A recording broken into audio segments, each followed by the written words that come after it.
Altavoz de mano. Aviso importante antes de comenzar. Altavoz de mano. He estado esperando durante mucho tiempo la respuesta de la autora. Pero como no ha contestado, me voy a tomar el atrevimiento de publicar esta historia. Si en algún momento la autora me lo solicita, esta historia será eliminada de inmediato. Todo el crédito y los derechos pertenecen a la autora original.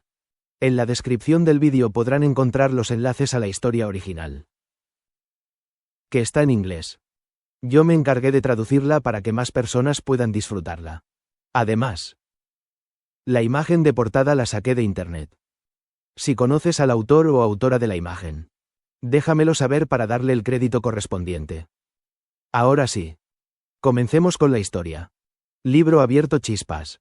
Sonrisa. No lo quiero. Apple Radio. Manzana Roja Radio. Resumen. Lucifer confundió a Alastor con Lilith. Y ahora Alastor va a tener un hijo del que quiere deshacerse.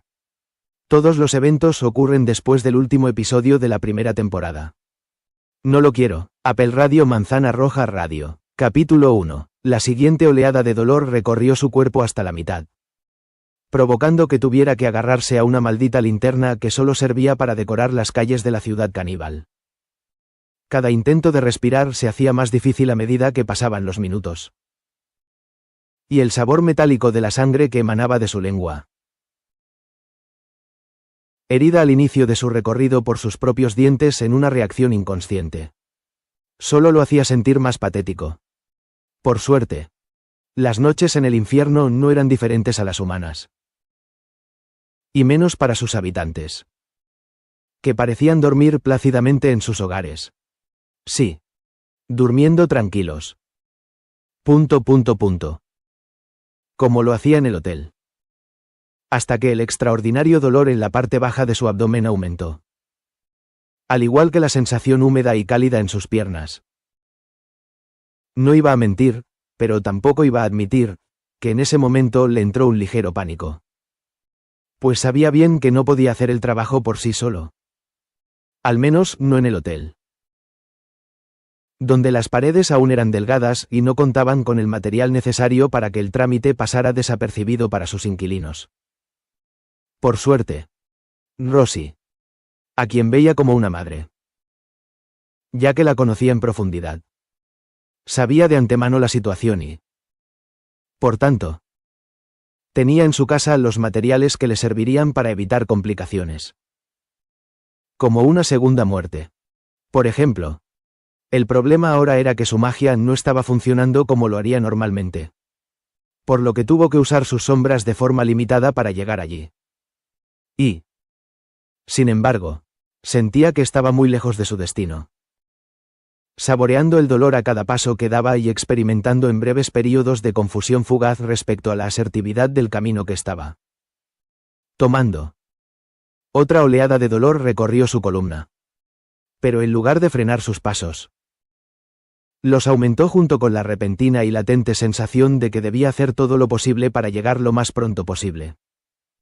Entonces corrió como un loco, esperando que esa acción cargada de pura adrenalina atenuara el dolor o, al menos, le permitiera soportarlo unos minutos más. Incluso se abrazó a sí mismo en un acto inconsciente al percibir un frío intenso recorriendo toda su anatomía, el cual aún no guardaba proporción con el calor abrasador en su parte inferior. Y, de repente, voces. Maldijo todo lo que existiera cuando sus sentidos captaron la presencia de unos ciudadanos que parecían haberse reunido para buscar un refrigerio de medianoche. Suspiró, tapándose la boca con una mano. Quizás, en otras circunstancias, incluso los hubiera acompañado a probar la carne más jugosa y tierna del infierno. Si no fuera porque ahora mismo su propia carne quería deshacerse de su cuerpo a cualquier precio. Murmuró algunas palabrotas más desde el callejón en el que había entrado al darse cuenta de que no estaba solo. Lamentablemente, sabía que su siguiente acción podía ser de vida o muerte, pero su cuerpo ya no aguantaba. Y no creía que pudiera seguir haciéndolo a ese ritmo sin ser descubierto. Entonces, reuniendo lo último de sus fuerzas, se fundió en las sombras. Rosie miró la escena fuera de su casa con cierta inquietud. Incluso dio otra calada a su cigarrillo mientras pasaba una mano por su impecable vestido para alisarlo aún más de lo que ya estaba. Su pie izquierdo comenzó a golpear el suelo, liberando el mismo estado de ánimo que se manifestaba con cada una de sus acciones. Y tal vez por eso no había prestado tanta atención al fuerte olor a sangre hasta que escuchó el sonido retumbante de los botes de basura cayendo, junto con el cuerpo materializado de aquel que tanto tiempo había estado esperando. Sin pensarlo, soltó lo que quedaba de nicotina para correr hacia el cuerpo que parecía no poder levantarse del suelo. Alastor.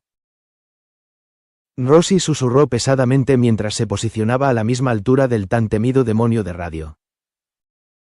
Al darse cuenta de que el olor a sangre se hacía cada vez más fuerte a medida que se formaba un charco carmesí bajo sus pies. Añadió: ¿Es tiempo? El nombrado levantó un poco la cabeza. Al menos lo suficiente para dejar ver sus ojos entrecerrados y su típica sonrisa de dientes amarillos, con las comisuras inferiores ahora bañadas en sangre. Parece que sí. Un sonido de estática surgió de su ser.